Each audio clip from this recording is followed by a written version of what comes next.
केरल में बीजेपी मंथन के लिए इकट्ठा हुई थी। लाखों की संख्या में बीजेपी कार्यकर्ता जुटे थे।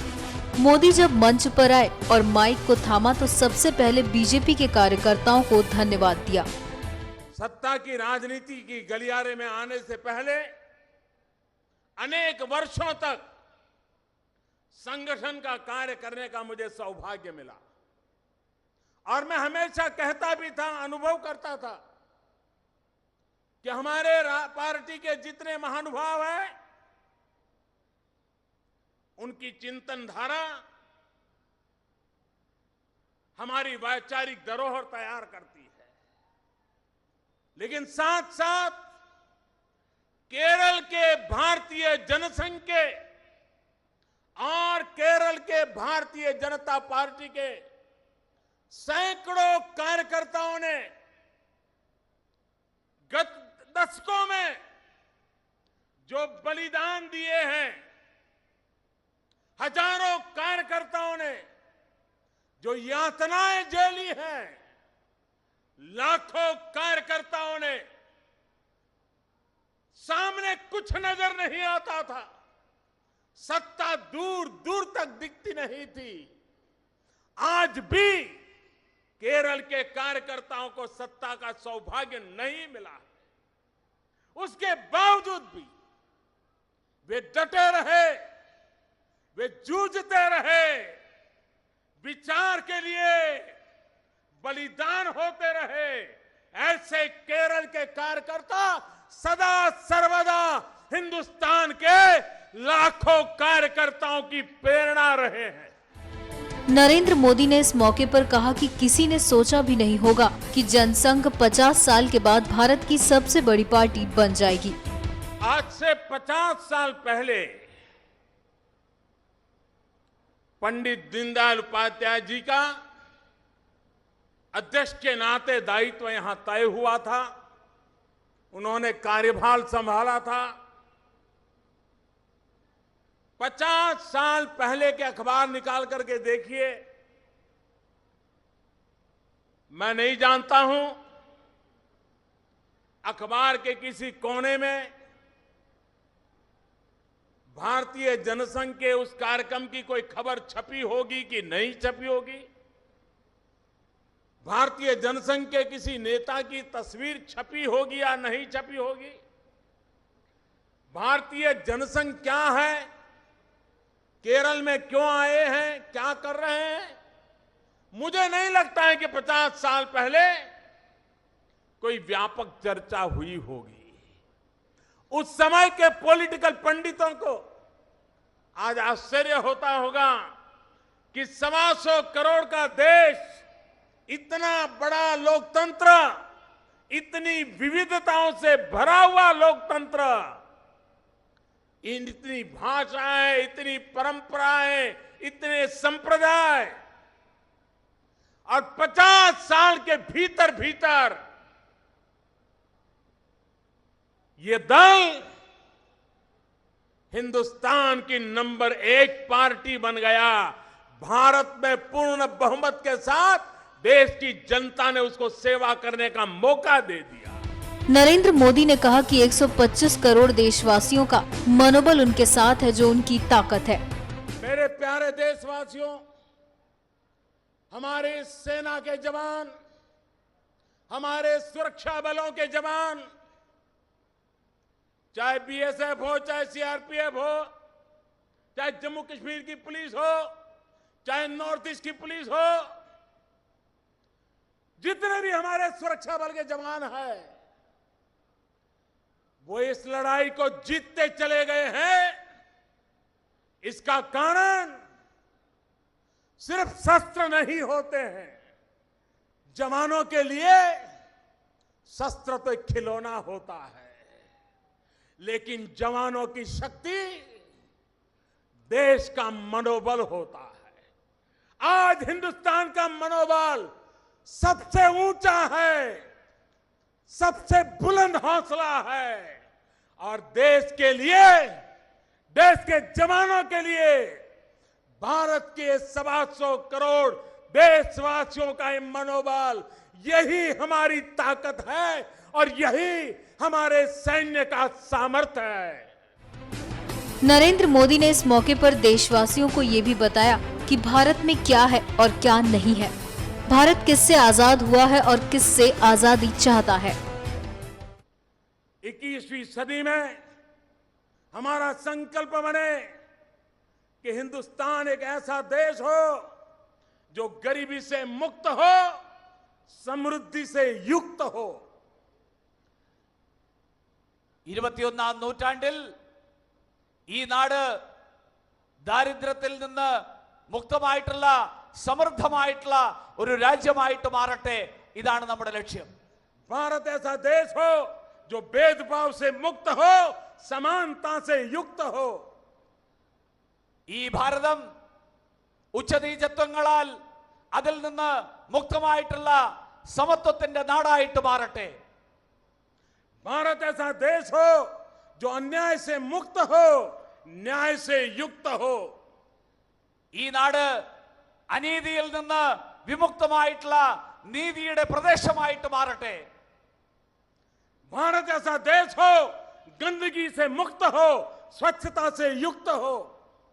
ഈ നാട് ദുർഗന്ധത്തിൽ നിന്നും മാലിന്യത്തിൽ നിന്നും മുക്തമായിട്ടുള്ള, ഈ നാട് സ്വച്ഛതയുടെയും, ഈ നാട് അങ്ങനെയുള്ള ഒരു പ്രദേശമായിട്ട് സ്വച്ഛതയുടെ പ്രദേശമാകട്ടെ. भारत ऐसा देश हो जो भ्रष्टाचार से मुक्त हो, पारदर्शिता से युक्त हो। ഈ ഭാരതം അഴിമതിയിൽ നിന്ന് വിമുക്തമായ സുതാര്യതയുടെ പ്രദേശമായിട്ട് മാറട്ടെ. भारत ऐसा देश हो बेरोजगारी से मुक्त हो, रोजगारी से युक्त हो। ഈ ഭാരതം തൊഴിലില്ലായ്മയിൽ നിന്ന് വിമുക്തമായിട്ടുള്ള, തൊഴിലുകളാൽ സമൃദ്ധമായിട്ടുള്ള ഒരു നാടായിട്ട് മാറട്ടെ. भारत ऐसा देश हो महिला उत्पीड़न से मुक्त हो, नारी सम्मान से युक्त हो। ഈ ഭാരതം സ്ത്രീകൾക്കെതിരായിട്ടുള്ള അതിക്രമങ്ങളിൽ നിന്ന് മുക്തമായിട്ടുള്ള, സ്ത്രീകൾക്ക് ആദരവ് ലഭിക്കുന്ന പ്രദേശമായിട്ട് നാടായിട്ട് മാറട്ടെ.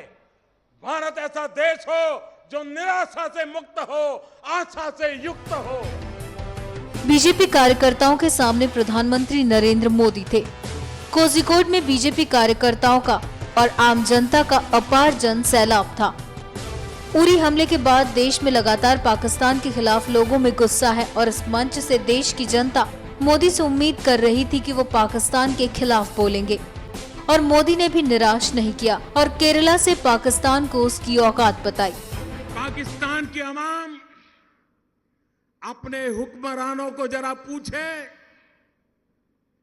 कि पीओके तो आपके पास है,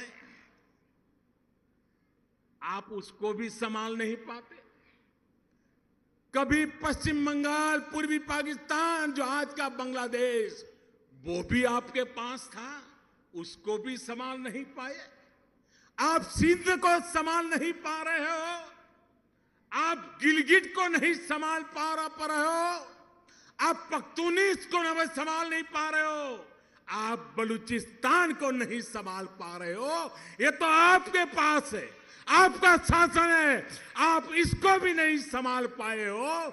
और आपको कश्मीर की बातें करके ये आपको गुमराह कर रहे हैं।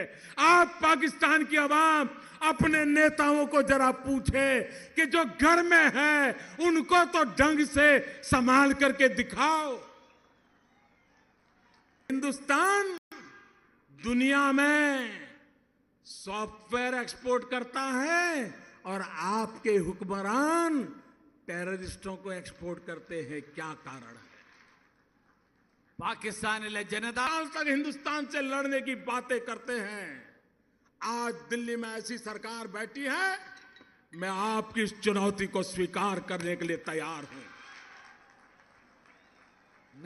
करने का काम करे, आप अपने देश में गरीबी को खत्म करने का काम करें। हम दोनों लड़ाई लड़े, देखते हैं सबसे पहले अपने देश की गरीबी कौन खत्म करता है। आओ, पाकिस्तान की आवाम इसको पसंद करेगी। आओ लड़ाई लड़े। पहले हिंदुस्तान बेरोजगारी खत्म करता है कि पहले पाकिस्तान बेरोजगारी खत्म करता है। आओ बेरोजगारी को खत्म करने की लड़ाई लड़े और देखें पहले कौन जीतता है। पाकिस्तान के उन छोटे छोटे बालकों से बात करना चाहता हूं, आइए हम अशिक्षा के खिलाफ लड़ाई लड़े। पाकिस्तान भी अशिक्षा को खत्म करने के लिए लड़ाई लड़े, हिंदुस्तान भी अशिक्षा को खत्म करने के लिए लड़ाई लड़े और देखें पहले हिंदुस्तान जीतता है कि पहले पाकिस्तान जीतता है। പാകിസ്ഥാനിലെ ചെറിയ കുട്ടികൾ में भी नवजात शिशु मरते हैं, प्रसूता माताएं मरती हैं। पाकिस्तान में भी नवजात शिशु मरते हैं, प्रसूता माताएं मरती हैं। आओ लड़ाई लड़े, नवजात शिशुओं को बचाने की, प्रसूता माताओं को बचाने की। आप बचा करके दिखाओ, हम बचा करके दिखाए, देखे कौन जीतता है। और पाकिस्तान के हुक्मरान सुन ले, हमारे 18 जवानों का बलिदान बेकार नहीं जाएगा। പാകിസ്ഥാനിലെ सफल रहा है पूरे दुनिया में आपको अलग थलग करने के लिए, और हम उसको तेज करेंगे और पूरे विश्व में आपको अकेला रहने के लिए हम मजबूर करके रहेंगे। वो दिन दूर नहीं होगा जब पाकिस्तान की अवाम पाकिस्तान के हुक्मरानों के खिलाफ, आतंकवाद के खिलाफ लड़ाई लड़ने के लिए मैदान में आएगी। പാകിസ്ഥാൻ सारे देशवासियों, हमारे देश का भविष्य शांति, एकता, सद्भावना से जुड़ा हुआ है।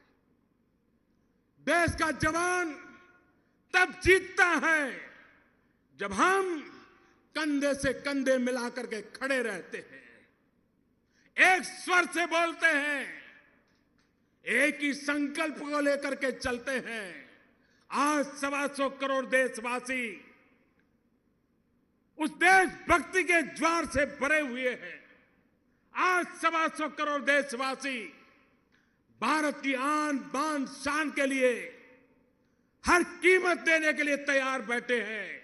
और इसलिए भाइयों बहनों, मैं भारत के उज्जवल भविष्य को देख रहा हूं, भारत में सुख चैन की जिंदगी देख रहा हूं, और उसके लिए हम सब मिलकर के सफल होंगे, ये मैं आपको विश्वास दिलाता हूं।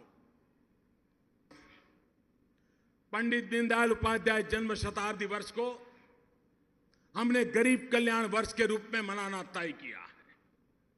हमारी सभी प्रयासों का केंद्र बिंदु हमारा देश का गरीब हो, हमारा गरीब एम्पावर हो, गरीबी के खिलाफ लड़ाई लड़ने के लिए एक बहुत बड़ी ताकत निर्माण हो, उस दिशा में हम आगे बढ़ रहे हैं। NMF न्यूज की रिपोर्ट।